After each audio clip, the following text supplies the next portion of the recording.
congelava as rendas de casa. Nós achamos que os preços são um mecanismo de fazer distribuição de rendimento. Já é um país não são. Já era um país neossocialista. Neossocialista, não é neoliberal, mas é Isso causa, por exemplo, no mercado de rendimentos. Sr. Professor, era se permite, eu discordo um pouco daquilo que o Sr. Professor disse em alguns aspectos. Estou de acordo também com a redução da taxa social única e estou de acordo que em certas circunstâncias uma forma de aumentar a poupança interna, nós temos uma poupança média a poupar a reduzir, é realmente nós reduzimos a tributação direta, realmente aumentando o rendimento disponível e por outro lado aumentar a tributação indireta, porque aí há mais rendimento e as pessoas tendem a consumir menos, portanto aumenta a poupança. Agora, e nesta conjuntura isso é compreensível. Mas tenho dúvidas, aí já me permite não concordar realmente inteiramente, quanto à tese de que a tributação indireta é mais justa do que a tributação direta, porque o raciocínio que, de uma maneira geral, está subjacente realmente a essa afirmação é de que as pessoas que também, em princípio, mais gastam são aquelas que têm um nível de rendimento maior e o padrão de vida maior. Mas, enfim, há aqueles que precisamente poupam mais, sendo ricos, tendo realmente riqueza, não é? Já não falo do Patinhas, não é do tipo Patinhas, que realmente não são consumistas, quer dizer, que não consomem. Então, como é que em relação a esses casos nós podemos, do ponto de vista agora estritamente da justiça social, não estou a falar de outras considerações também, interessa que haja poupança e, portanto, nesse sentido também é útil. Do ponto de vista estritamente da justiça social, que isso é justo, realmente, em relação a esses tratos, porque nós não partimos do pressuposto, nós não podemos partir do pressuposto que as pessoas que são necessariamente mais ricas são aquelas que necessariamente consomem realmente mais, não é? Em todas as circunstâncias. Elas podem acumular riqueza e poupança. E até que ponto é que é justo realmente pensar-se nestes termos? Pode ser útil em termos de macroeconómica, do modelo macroeconómico, não é? Em termos de fomento à poupança, em termos de justiça. Eu só queria dizer uma coisa.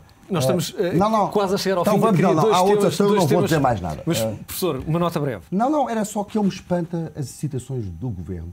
Não há estudo que vá resolver todas as nossas dúvidas sobre as consequências da... É preciso arriscar. É preciso arriscar. A tomada de decisão envolve sempre risco. E ter um Engenheiro Mirabral. E ter o sentido estratégico. E é isso que é importante. Relativamente à questão do IVA, ainda gostava de ter a sua opinião rápida sobre essa questão. Explicado do governo anterior. O governo anterior o que é que fez? Andou com estas fantasias das renováveis, que geraram sobrecustos enormes, tecnologias que não eram maduras ou que davam grandes problemas. E agora é preciso pagar essa fatura. E o que é que fez? Manteve um IVA na eletricidade especialmente baixo face aos níveis comunitários. E quando a Troika chegou, obrigou a repor a normalidade comunitária, nem foi impor aí uma coisa especial. Foi o que se fazia na Europa, vocês fazem, aumentou o IVA. E qual é o problema agora? É como já estamos a pagar sobre custos de eletricidade devido às fantasias renováveis, nos chamados CIE, custos de interesse económico geral, que são quase 50% daquilo que a gente paga, e muito disso a gente nem sequer consumiu, mas tem que pagar a tal energia que não consumimos. Agora temos aqui uma dificuldade tremenda. É quando se aumenta o IVA, há famílias que já tinham uma base muito elevada, ficam ainda piores. E isto quer dizer, o professor Noveira, que até já há segmentação por níveis de consumo na estrutura de consumidores portugueses elétricos. Agora, o problema é que os aumentos são tão grandes que esta segmentação não permite aguentar as famílias de rendimento mais baixo. E então o Governo veio com mais esta segmentação da tarifa social, que é mais uma anormal, na lógica que as suas pessoas defenderam dos preços para resolver este problema. Professor Nuno Valério, e o último tema neste nosso debate tem que ver com o relançamento da economia. De facto, o Ministro da Economia tem estado muito ausente, já anunciou por várias vezes o anúncio, perdoem-me o pleonasmo, de medidas de relançamento da economia, mas essas medidas tardam em aparecer e esse desígnio estratégico, esses setores de aposta também ainda não foram comunicados. É um bocadinho verdade e há sempre aqui um problema. Quando se pretende fazer certas coisas, por vezes elas custam dinheiro e o dinheiro não abunda. E, portanto, não se beija por estes dias. Custa um bocadinho. Nem há crédito para as empresas, quer. Agora, há certas coisas que obviamente se podem fazer e já falámos aqui delas, pelo menos de algumas delas. O caso, por exemplo, da taxa social única. É claro que eu percebo os receios de quem vê nisso um risco de ataque à segurança social, que é algo que me parece de preservar em termos de desenvolvimento a longo prazo da sociedade. Mas não há dúvida também que, tal como está concebido e implementado, tem sido um imposto contra o emprego. E não convém nada. É preferível ter um outro tipo de tributação. Outros exemplos poderíamos dar, que, enfim, não custam dinheiro, custam muito politicamente, mas poderiam ser avanços importantes.